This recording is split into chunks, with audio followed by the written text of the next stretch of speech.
زوجہ تھکاوٹ کی وجہ سے شوہر کو قریب آنے سے منع کر سکتی ہے. اگر گھر کے کام کاج کی وجہ سے تھکاوٹ کی وجہ سے عورت اپنے شوہر کو قریب نہ آنے دے تو کیا ایسا کرنا بھی گناہ ہوگا؟ یہ مسئلہ اگرچہ حیا کے خلاف ہے اور میں خاتون کا نام بھی اناؤنس نہیں کرنا چاہ رہا جنہوں نے پوچھا ہے، تو حیا کے خلاف ہے مسئلہ، لیکن یہ بہت زیادہ پوچھا جاتا ہے اور اس میں بہت سارے گھرانے مبتلا ہیں، اس لیے میں بیان کر رہا ہوں. اور حدیث میں اس میں بہت واضح احکام ملتے ہیں. آپ صلی اللہ علیہ وسلم نے فرمایا جو عورت شوہر کو قریب نہ آنے دے اور شوہر اس کی وجہ سے ناراض ہو کے سو جائے تو اس عورت پر پوری رات فرشتے لعنت کرتے ہیں. بہت شدید وعید ہے. وجہ اس کی ظاہر ہے کہ اللہ نے مرد میں یہ سیکشول ڈیزائرز بہت زیادہ رکھی ہیں. اگر عورت اپنے شوہر کا اس معاملے میں ساتھ نہیں دے گی تو مرد کے قدم جائیں گے گناہوں کی طرف. وہ دفتر میں لڑکیوں کو دیکھے گا، وہ ٹھرکی بنے گا جو کہ بن رہے ہیں آج کل. تو عورت پر لازم ہے کہ وہ زینت اختیار کرے اور مرد کو کسی اور کے پاس جانے کے قابل نہ چھوڑے وہ، تاکہ مرد بھی اس سے محبت کرے اور وہ ادھر ادھر جو منہ مار رہا ہے اس سے بچے. دیکھیں یورپ میں تو اس کو جرم سمجھا جاتا ہے کہ بیوی کی پرمیشن کے بغیر شوہر اس کے پاس چلا جائے، وہ جرم سمجھتے ہیں. وجہ اس کی یہ کہ ان کے ہاں بے حیائی کو اتنا بڑا جرم ہی نہیں ہے. وہ اگر مرد کل دن میں کسی اور کے پاس چلا جائے تو وہ اس کو اتنا سیریس نہیں لیتے. اسلام میں تو یہ بہت بڑا جرم ہے کہ آپ کے لیے اللہ نے جس زوجہ کو بنایا آپ اس کے علاوہ کسی اور کے پاس کیوں جا رہے ہیں. تو یہ حکمت اس وقت تک حاصل نہیں ہو سکتی جبکہ عورت اس میں اپنے مفاد پر شوہر کے مفاد اور شریعت کے مفاد کو ترجیح نہ دے. تو جب تک عورت کو کوئی بیماری نہ ہو، ہاں بیماری ہے تو ایک الگ بات ہے، عورت اگر بیمار نہ ہو تو اس کے لیے جائز نہیں ہے کہ وہ اپنے شوہر کو اپنے قریب آنے سے روک دے. تو اصل مسئلہ تو یہی ہے. لیکن شوہر کو بھی بہرحال یہ چاہیے کہ اگر اس پہ بہت زیادہ غلبہ نہیں ہے اور اسے گناہ کا خطرہ نہیں ہے اور وہ یہ سمجھ رہا ہے کہ زوجہ کام کاج کی وجہ سے بہت زیادہ تھک گئی ہے، اس کی نیند میں بہت خرابی ہوگی، تو شوہر کے لیے بہرحال اخلاقیات کا تقاضا یہ ہے کہ کہیں بھاگی نہیں جا رہی ہے، زندگی بھر آپ کے ساتھ ہی ہے، تو تھوڑا سا اپنی خواہش کو آپ کنٹرول کر لیں. اخلاقیات کا تقاضا ہے.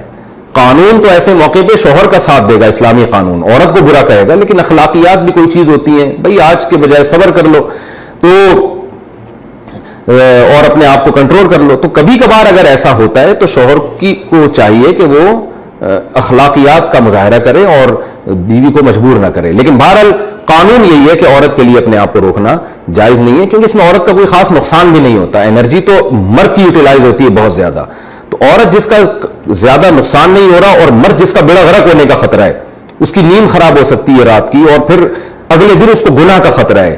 جب انسان کی ڈیزائرز پوری نہیں ہوتی وہ تو بعض دفعہ درندہ بن جاتا ہے. یہ جو آج کل اتنے واقعات ہو رہے ہیں ریپ کے اور جو قتل کے واقعات ہو رہے ہیں اور یہ جو بدماشیاں پھیل رہی ہیں، یہ زیادہ تر انہی لوگوں کی ہے جن کی یہ حلال طریقے سے خواہش پوری نہیں ہو رہی اور وہ مطمئن نہیں ہو پا رہے، تو وہ پھر اس طرح کی حرام کاریوں کی طرف جاتے ہیں. تو اس لیے شریعت نے بہرحال حکم دیا ہے کہ اس معاملے میں عورت شوہر کا ساتھ دے. دفعہ ایئرپورٹ پہ خاتون نے پوچھا کہ بھئی ہمارے شوہر جو ہیں وہ ایک سال کے لیے ملک سے باہر رہتے ہیں، تو ہمارے لیے یہ تو نیچرل ہے نا. وہ کہتے ہیں ہمیں پھر برائی کے خیالات آنا شروع ہوتے ہیں. تو انہوں نے کچھ سوال پوچھے، وہ حیا کے خلاف ہیں، میں اس کو نہیں یہاں ڈسکس کر سکتا. میں نے ان سے کہا میاں کے علاوہ آپ کے پاس کوئی راستہ نہیں ہے اپنی خواہش پوری کرنے کا. تو وہ کہنے لگے پھر ہم کیا کریں، میاں بھی مجبور ہے. وہ کہہ رہے میں کیسے، اور اپنے ساتھ رکھ نہیں سکتا میاں، کیونکہ جو ہے وہ اس کے پاس اتنی تنخواہ نہیں ہے کہ بیوی کو رکھ سکے. تو چند کیس ایسے ہوتے ہیں. اصولی طور پر تو میاں کو چاہیے اللہ پہ توکل کرے. غریب بھی ہے نا اپنے ساتھ اپنی بیوی کو رکھے، کوئی بات نہیں، میاں بیوی دونوں روکھی سوکھی مل کے کھا لیں گے، کم پہ گزارا کر لیں گے. جو بیویوں کو چھوڑ کے ایک سال دو سال کے لیے باہر جاتے ہیں، یہ شریعت میں بالکل پسندیدہ نہیں ہے. اللہ نے بیوی کو صاحبہ کہا ہے، ساتھ رہنے والی. مجھے وزیر آباد میں 1 مہینہ رہنا تھا، یہ بات ہوگی 2006 یا 2007 کی. انہوں نے کہا کہ 1 مہینہ آپ نے یہاں اسٹے کرنا ہے. بیانات کے سلسلے میں نا مسجد 1 مہینے کے لیے میرے حوالے کی تھی. تو میں نے کہا بھائی میں تو بیگم کے بغیر 1 مہینہ نہیں رہ سکتا، بچے بھی تھے میرے. تو میں نے کہا 1 مہینہ میں نہیں رہ سکتا، مجھے بیگم بچے چاہیے، ان کا بھی ٹکٹ دو تو میں یہاں رہوں گا ورنہ نہیں رہوں گا. تو انہوں نے پھر بیگم بچوں کا بھی ٹکٹ دیا. وہ گھر والوں کے ساتھ رہ لیتے ہیں آدمی تمیز سے، ورنہ بیگم کے بغیر ہمارے لیے تو بڑا مشکل ہے اتنا لمبا عرصہ رہنا. مجبوری میں رہنا پڑتا ہے تو ایک الگ بات ہے، لیکن ہے مشکل کام. چاہے کتنے بھی آدمی کے میاں بیوی میں جھگڑے ہو نا، نہیں رہ سکتا بھائی. تو ایک ایک سال کے لیے پتہ نہیں کیسے رہ لیتے ہیں لوگ بیگم کے بغیر. ٹھیک ہے ان کی مجبوری ہوتی ہے, میں مانتا ہوں, لیکن اس میں کوشش کرو اللہ پہ توکل کرو. بیگم روکھی سوکھی کھا لیں گے, لیکن اللہ میاں نے بیگم کو صاحبہ کہا ہے قرآن میں. صاحبہ کا مطلب ساتھ رہنے والی. صاحبہ کا کیا مطلب ہے؟ ساتھ رہنے والی. تو اس کا مطلب جب شادی ہو گئی تو وہ پھول ترو کی طرح تمہارے ساتھ چپک گئی ہے. پھول ترو کی طرح اس لیے کہہ رہا ہوں کہ لوگ پسند نہیں کرتے, لیکن اللہ نے اس کو آپ کے ساتھ کیا کر دیا ہے, اب جہاں جاؤ گے بیگم صاحبہ ساتھ ساتھ ہوں گی. شارٹ ٹائم کے لیے جانے کا الگ بات ہے, لانگ ٹائم کے لیے جانا ہے تو بیگم آپ کے ساتھ اللہ نے بولو چپکا دیے. وہ خود بھی گناہ سے بچے گی, تم بھی گناہ سے بچو گے. تو اس لیے یہ طریقہ ٹھیک نہیں ہے سال سال کے لیے میاں بیوی کا دور رہنا. اور پھر خواتین بھی پریشان ہوتی ہیں. تو گناہ کسی کے لیے بھی حلال نہیں ہے. میں نے اس خاتون سے کہا کہ ایک سال آپ کا شوہر باہر ہے, کیا اس کے لیے حلال ہے گناہ کرنا وہاں پہ؟ اس کے لیے حلال نہیں ہے تو آپ کے لیے بھی حلال نہیں. تو اللہ میاں نے صرف یہی رکھا ہے کہ ایک دوسرے کی خواہش پوری کر سکتے ہیں میاں بیوی, اس کے علاوہ ان کے پاس کوئی آپشن نہیں ہے. تو اب پھر بھی نہیں آ رہا میاں, تو میں نے ان خاتون کو یہ کہا کہ اپنے آپ کو بزی رکھیں. آپ کیا رکھیں بھائی؟ کوئی پازیٹیو ایکٹیویٹیز میں اپنے آپ کو کھپا دیں. ایسی موویز تو ویسے بھی ٹھیک نہیں ہے دیکھنا, خاص طور پہ فحش موویز دیکھنا, اور ٹک ٹاک پہ صبح شام بے حیائی. تو جب یہ انسان کی عادت ہے, جب وہ اپنے آپ کو کسی پازیٹیو کام میں لگا دیتا ہے نا, تو چند دن پھر یہ جھٹکے لگیں گے, اس کے بعد انسان نارمل. کئی لوگ ہیں جو ایک ایک سال گھر سے باہر رہتے ہیں, مجبوری میں بیویاں بھی رہتی ہیں, وہ گناہ نہیں کرتے. وجہ کیا ہے کہ وہ سوچتے ہی نہیں نا اس بارے میں, وہ اپنے آپ کو بزی رکھتے ہیں, مصروف رکھتے ہیں. تبلیغی جماعت میں سال سال کے لیے لوگ جاتے ہیں. میں تو اس کو صحیح نہیں سمجھتا بیگم کو, جوان بیوی کو چھوڑ کر جاؤ آپ.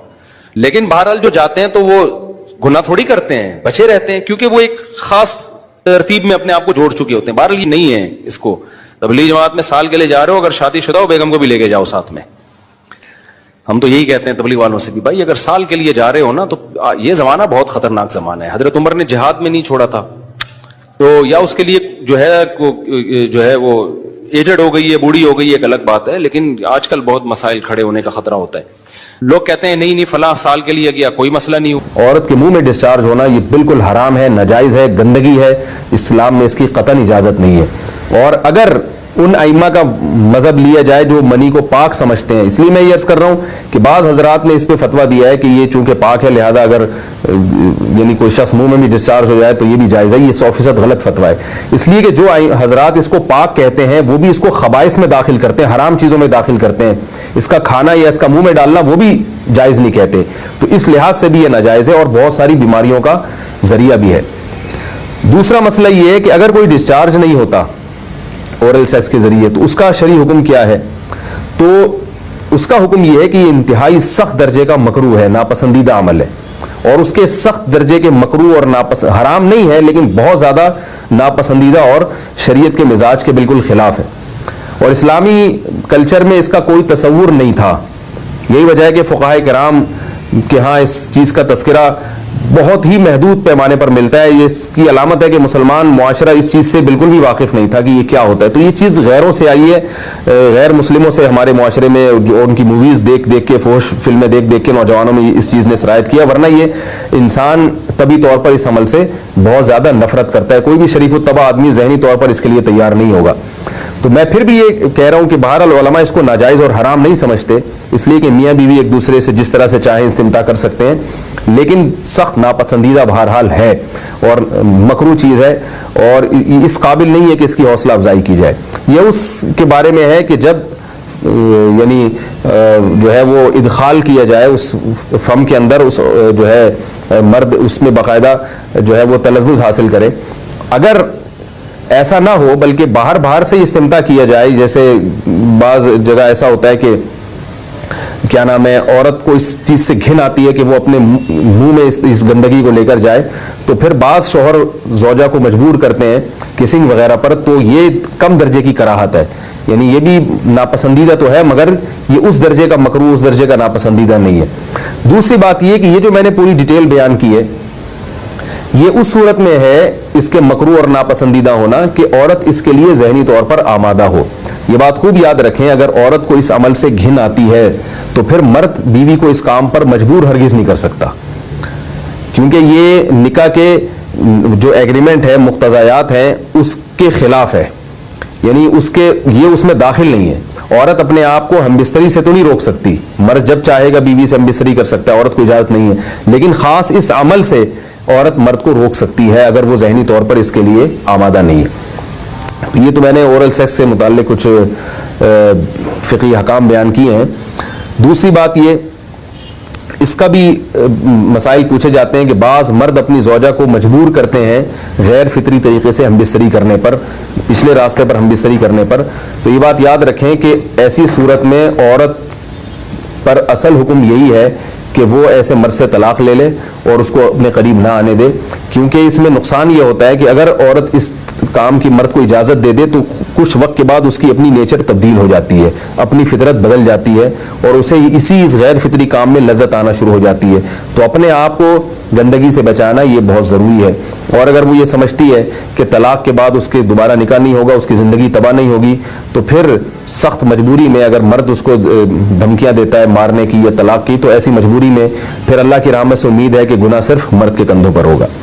ایک اور علمی نقطے کی بات ہمیں یہ پتہ چلتی ہے اس آیت میں کہ نساؤکم حرث لکم, اللہ تعالیٰ نے نکاح کا بنیادی مقصد حرث بتایا ہے, یعنی نسل بڑھانا. تو یہ جو فیملی پلاننگ والے آج جس دعوت کو لے کے چل رہے ہیں کہ بچے دو ہی اچھے, یہ جو پوری دنیا میں ایک تحریک چل رہی ہے, یہ قرآن و سنت کے 100% خلاف ہے. قرآن کے واضح نصوص اور احادیث تو اس بارے میں بہت ہی تفصیل سے ہیں. میری جو کتاب ہے ایک سے زائد شادیوں کی ضرورت کیوں, اس میں